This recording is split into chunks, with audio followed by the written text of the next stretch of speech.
안녕하세요.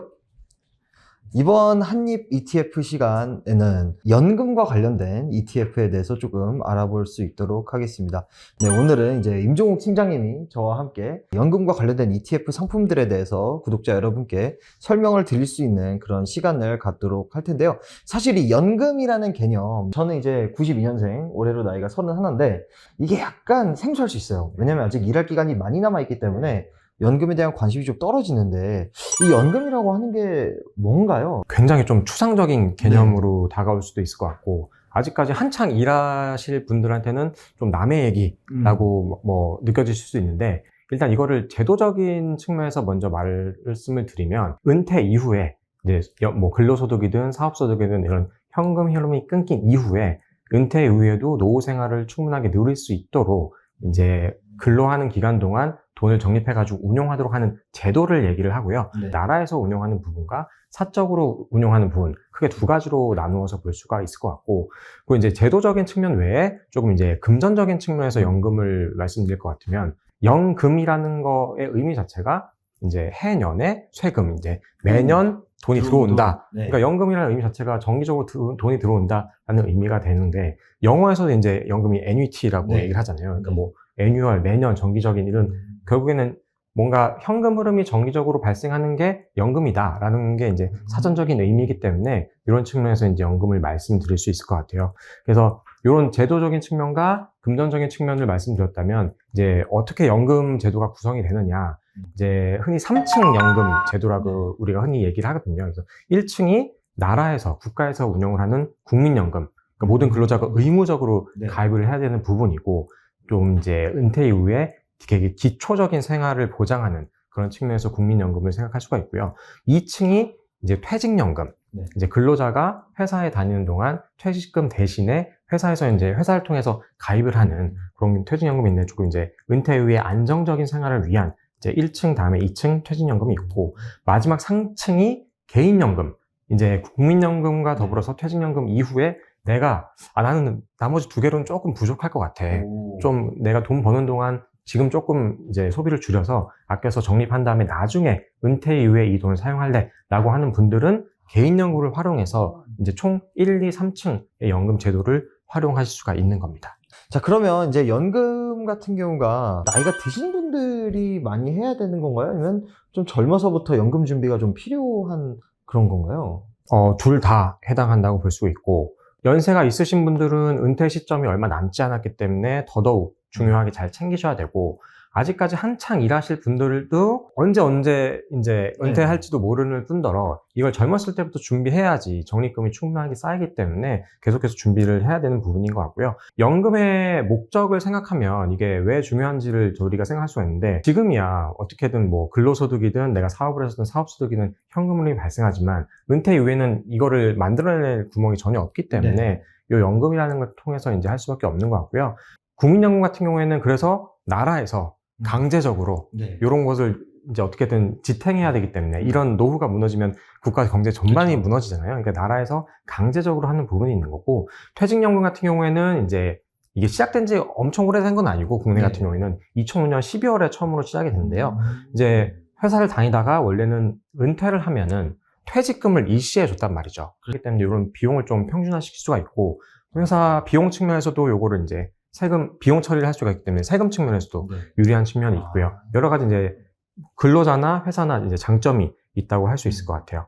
제가 과거에는 절대 개입을 할 수가 없는 그런 부분이었다면, 지금은 제가 어느 정도 그걸 굴릴 수 있는 여지가 있다고 하셨잖아요. 그러면 그런 좀 연금을 활용한 노후 대비? 이런 거 좀 어떻게 시작을 하면 좋을까요? 사실 이제 퇴직연금 같은 경우에는 이제 회사에서 이제 근로자와 협의를 통해서 어떤 퇴직연금 제도를 선택할지를 이제 결정을 하게 되는데, DB를 먼저 좀 설명드리면, DB 같은 경우에는 말 그대로 내가 받을 퇴직금이 사전적으로 확정적이게 되는 거고요. 이제 운영 결과에 상관없이 그냥 나의 근속 기간에 비례해가지고 나중에 퇴직연금을 받게 되는 겁니다. 그렇기 때문에 근속 연수가 올라갈수록 조금 나의 연봉이 올라갈 것 같다 하는 부분에 대해서는 이런 제도가 조금 유리하다고 볼 수 있고요. DC 같은 경우에는 정기적으로 회사가 이 납입금을 계속해서 내면 요거를 근로자가 계속 이제 자율적으로 운용을 할 수가 있어요. 그래서 연금 제도 하에서 뭐 펀드를 투자를 할 수도 있고, 오늘 말씀드린 ETF를 투자를 할 수도 있고요. 뭐 리츠를 투자를 할 수 있고, 좀 다양한 금융상품을 통해서 나의 퇴직연금 자산을 불릴 수가 있는 그런 제도라고 보시면 되고요. 이게 매년 정기적으로 전체 임금의 12분의 1 이상을 납입을 하게 됩니다. 또 이제 하나 퇴직연금 제도에서 알아야 될 개념이 이제 개인형 퇴직연금, IRP라는 제도가 있어요. 기본적으로는 내가 근로하는 동안에도 추가적으로 가입해서 나는 좀 더 퇴직연금에 납입을 하고 싶어 하는 사람들은 여기다 추가적으로 납입을 할 수가 있고요. 그리고 은퇴 이후에 퇴직금을 받을 때 이 IRP 계좌를 통해서 수령을 하게 됩니다. 그래서 일시로 받을 수도 있지만 여기에 넣어놓고 은퇴 이후에도 여기서 연금처럼 받았을 수 있는 개념이거든요.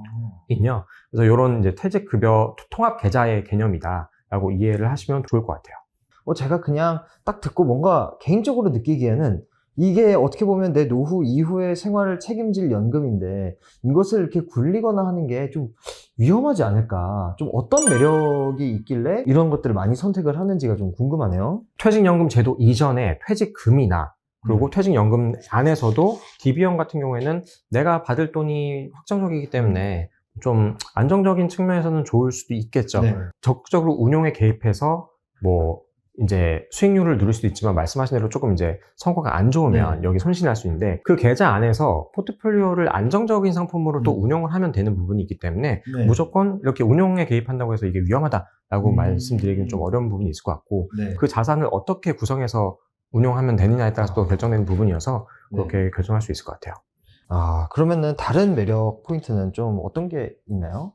사실 가장 큰 거는 이제 절세 측면에서 매력이 있다고 할 수 있을 것 같고, 현존하는 금융상품 중에서 뭐 절세 효과는 가장 큰 부분이 이제 연금이기 때문에 이 부분이 가장 크고요. 그래서 첫 번째가 세액공제, 그리고 과세 이연. 그러니까 당장 세금을 내는 게 아니라 나중에 연금 받을 때 세금을 내는 과세 이연 효과가 있고, 그걸 낼 때도 되게 낮은 과세로 적용받을 수가 있고, 또 금융소득 종합과세랑도 요거는 상관이 없는 부분이기 때문에 여러 가지 장점인데, 좀 구체적으로 말씀드리면 소득공제는 이제 내가 세금을 내야 되는 소득의 사이즈가 정해지고 이 안에 이 소득에 대해서 세금을 내는 개념이라면, 세액공제는 이제 세금을 내야 될 금액은 정해졌는데 여기에 어떤 세율을 적용해서 세금을 내느냐에 대한 개념을 이해하시면 되거든요. 근데 요게 연간 700만 원까지 세액공제를 받으실 수가 있고, 올해까지 만 50세 이상인 분들은 추가적으로 200만 원이 더해져서 연 900만 원까지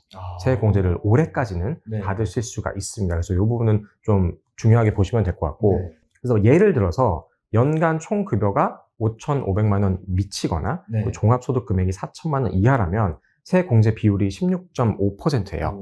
이게 좀 감이 안 오실 수 있어서 예를 들면 이제 세액공제 금액이 최대 700만 원이기 때문에 요걸 풀로 다 받으면 연말정산시에 111만 5천 원까지 환급을 받을 수가 있습니다. 와, 100만 원 넘게 환급을 그렇죠. 그러니까 수익률을 기본적으로 16.5% 먹고 들어가는 개념이기 때문에 이 세액공제 하나만으로도 요거는 사실 무조건 필수적으로 들고 가야 되는 부분인 거죠. 사실 이거를 연간 수익, 요즘 뭐 시장이 또 특히 어려워서 더 와닿을 수 있겠지만 이걸 실제로 내가 성과로 만들려면 굉장히 어려운 부분인데 세액공제로 기본적으로 깔고 가는 부분이기 때문에 또 매력이 있을 수밖에 없고요. 아까 두 번째로 말씀드린 게 과세 이연이라고 했는데, 일반 계좌에서 금융상품을 투자하면 수익이 났을 때 그때그때 계속 세금을 내야 되거든요. 근데 연금 계좌 같은 경우에는 매년 세금을 내는 게 아니고 실질적으로 내가 연금 수령하는 시점까지 그 과세를 내는 게 이연이 됩니다. 그러니까 과세 이연이 되는 효과가 있는데, 심지어는 연금 수령할 때 내는 그 과세 비율 자체도 3.3에서 5.5 사이거든요. 굉장히 낮은 거죠. 그러니까 저율 과세가 적용이 되고, 또 이익과 손실을 그 계좌 안에서 모두 통산해 주기 때문에 일반 계좌에서 투자할 때는 어떤 상품은 수익 나고 어떤 상품은 손실 났어도 수익 난 부분에 대해서만 과세를 하고 여기에 대해서 통산해 주진 않잖아요. 안 해주죠. 근데 이 계좌는 여기 다 통산이 되기 때문에 이런 여러 가지 세액공제, 뭐 과세 이연, 저율과세, 통산, 금융소득 종합과세랑도 또 상관없는 부분, 여러 가지 이제 장점이 있는 부분을 좀 유념하시면 좋겠고, 더불어서 추가적으로 알아두셔야 될 부분은 내년에는 좀 세제가 개편이 돼가지고, 일단은 아까 50세가 넘어가면 추가적으로 이제 더 세액공제를 제공한다고 했는데, 이런 부분이 폐지가 되고 그냥 전체적인 상향 한도가 올라가게 됩니다. 그래서 이런 그 과세와 관련된 부분은 좀 매년 바뀌는 부분들이 있어서 좀 관심 있게 보시면은 도움이 되실 것 같아요. 아까 말씀해 주셨던 부분이 이 퇴직연금을 굴렸을 때 리스크를 좀 줄이려면 안정적인 포트폴리오를 구축하는 게 중요하다 이런 말씀을 해주셨는데 약간 이런 투자나 이런 것에 관심이 없으신 분들은 그게 힘들 수가 있잖아요. 네. 그럴 때 이제 좀 사용하는 게 ETF죠. 네. 네, 그러면 이 연금계좌에서 ETF를 썼을 때 어떤 장점이 있을까요? 일단은 ETF의 기본적인 장점과 네. 다 일맥상통한다고 보시면 될 것 같아요. 음. 일단 첫 번째로는 ETF의 종류가 워낙 다양하기 때문에 네. 내가 투자하고자 하는 지역 혹은 뭐 상품, 테마, 뭐 다양한 유형의 상품이 다 거의 다 구비가 되어 있거든요. 네. 그러니까 상품을 원하는 거를 다 고를 수가 있고요. 두 번째로는 보수 자체가 굉장히 또 저렴합니다. ETF가. 네. 네, 굉장히 저렴하기 때문에 기본적으로 연금 상품은 이제 은퇴 시점까지 보고 투자하기 때문에 투자 기간이 일반 계좌보다는 평균적으로 길 수밖에 없잖아요. 네. 그렇기 때문에 보수가 저렴한 게 장기적으로 더 큰 효과를 볼 수밖에 없고요. 네. 그리고 그 ETF가 주식처럼 거래가 되기 때문에 네. 리밸런싱 측면에서도 또 굉장히 크죠. 아, 왜냐면 이제 그렇구나. 네. 실시간으로 매매를 해가지고 네. 종목 교체를 할 수가 있기 때문에 이런 리밸런싱도 굉장히 장점이 있고요. 다만 뭐 굳이 좀 단점이라고 뽑을 수 있는 부분은 이게 워낙 거래가 편하다 보니까 불가피하게 좀 단기 투자를 조장할 수 있는 부분이 있지만 그거는 어쨌든 ETF의 네. 장점으로 인한 파생되는 부분이기 때문에 우리 이게 단점이라고 할 수는 없을 것 같고 네. 또 한 가지는 일반적인 펀드 같은 경우에는 연금계좌에서 적립식으로 이제 딱 설정을 해놓으면 자동으로 펀드가 매수가 되게 되는데요. 그렇죠. 네. ETF 같은 경우에는 그런 자동 시스템이 뭐 판매사에 구비가 되어 있지는 않아요. 왜냐면 뭐 매매를 할 때 뭐 그 가격도 그때그때 정해야 되는 부분이 있기 때문에 그게 시스템으로 자동화되어 있지는 않아서 조금 번거롭지만 내가 일일이 이제 그때 매수해야 되는 점이 좀 유일한 단점이다라고 할 수 있을 것 같습니다. 연금계좌 이것을 이용해서 투자하기 굉장히 좋은 그런 타이거 ETF 상품들이 많이 있을 텐데 대표적으로 좀 어떤 게 있는지 궁금하네요. 투자할 만한 상품을 말씀드리기 전에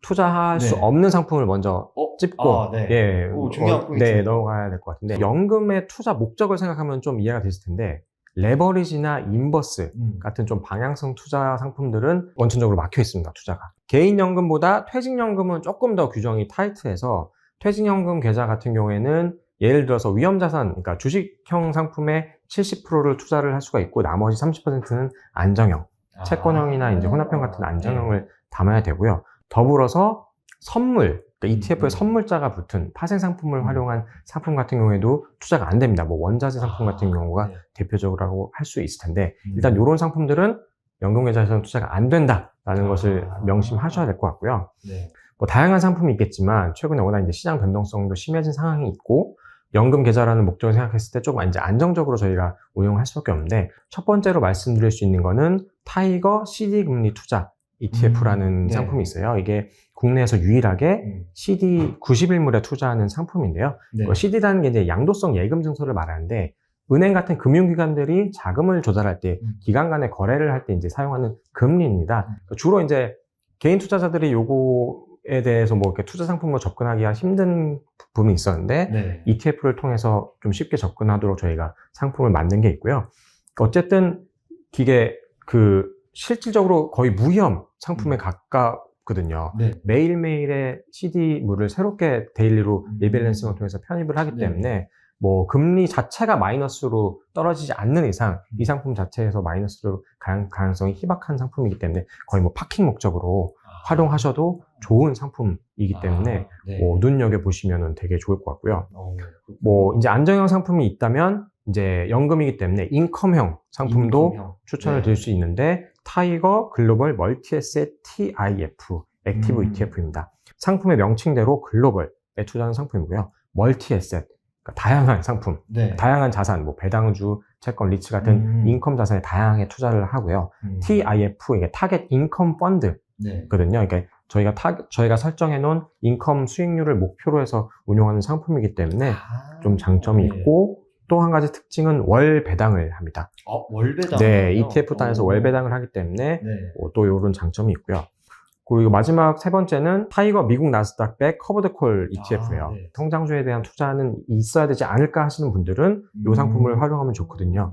기본적으로 나스닥에 대한 성장성과 더불어서 콜매더 전략을 통해 가지고 변동성을 어느 정도 해지하는 역할을 하기 때문에 물론 시장이 올라갈 때는 나스닥백 지수보다는 수익률이 낮을 수밖에 없지만 반대로 시장이 변동성을 보이면서 조금 이렇게 출렁일 때는 그 기본 시장 지수보다는 안정적인 성과를 내기 때문에 네. 이런 부분들을 활용하시면 좋을 것 같고요. 그리고 이제 또 중요한 거는 저희가 뭐 작년 같은 경우에 워낙 이제 테마형 상품들의 수익률이 좋았잖아요. 그랬었죠. 네, 뭐 최근에 워낙 이제 성과가 안 좋기 때문에 이 부분을 이 상품을 투자해야 한다고 말씀드리기가 좀 부담스러울 수는 있으나 어쨌든 저희가 자산 배분 측면과 특정 테마에 대한 성장성을 생각했을 때는 이 부분에 대한 투자도 사실 좀 있어야 되지 않느냐라고 생각이 들고요. 뭐 성장성 자체가 훼손되지 않았다면 뭐 전기차부터 2차 전지, 모빌리티 관련된 거, 뭐 4차 산업혁명과 관련된 여러 가지 필수 소재인 반도체, 뭐 클라우드 컴퓨팅, 뭐 메타버스부터 여러 가지 이런 혁신 성장 테마들이 뭐 개별 기업별로는 있을 수가 당연히 있을 수 있고 지금은 시장이 워낙 이제 변동성이 심하기 때문에 성과가 안 좋을 수는 있겠지만 성장성 측면에서는 사실 부인하기는 아직 힘든 상황이기 때문에 이런 부분들을 꼭 짚고 넘어가야 될 것 같고요. 그렇기 때문에 저희가 ETF로 투자할 때 또 장점인 게, 뭐 최근에 뭐 일부 빅테크들이 뭐 실적 이슈도 있으면서 조금 우려감이 있는데, 안 좋긴 하죠, 분위기가. 저희가 상품으로 접근하면은 어차피 종목이 분산되어 있기 때문에 해당 테마에 대한 노출은 있으면서 특정 기업에 대한 리스크는 또 저희가 분산 투자를 통해서 해지할 수가 있기 때문에 ETF라는 포트폴리오를 통해서 접근했을 때 이런 테마형 상품들은 좀 좋은 점이 있고, 연금 투자에서 또 궁합이 잘 맞는 점은 어쨌든 연금은 반강제적으로 장기 투자를 해야 되잖아요. 그렇죠. 근데 이런 혁신성장 상품들은 또 장기적인 시각에서 접근하기 때문에 연금에서 투자했을 때 어쨌든 묶어놔야 되는 그런 부분들이 있어서 이런 여러 가지 의미를 고려했을 때 혁신성장 테마를 연금에서 투자하는 게 굉장히 궁합이 잘 맞다라고 말씀드릴 수 있을 것 같아요. 다양한 이 상품들에 대해서 알아볼 수 있는 시간이었던 것 같은데, 절세 얘기가 아까 나와서 그런데 그 ISA 계좌가 사실 굉장히 이 절세 효과가 크다는 의미에서 좀 어떻게 보면 투자자들의 관심과 주목을 많이 받았잖아요. 약간 비슷한 그런 개념으로 접근이 가능한 건가요? 뭐 ISA 계좌도 사실 절세 측면에서는 꼭 관심 가지셔야 되는 부분인데, 이 약자가 개인 종합 자산 관리 계좌입니다. 말 그대로 나의 종합 자산을 여기 다 이것저것 뭐 예적금부터 주식, 뭐 펀드 여러 가지 다 한꺼번에 담을 수 있는 계좌라고 보시면 되고요.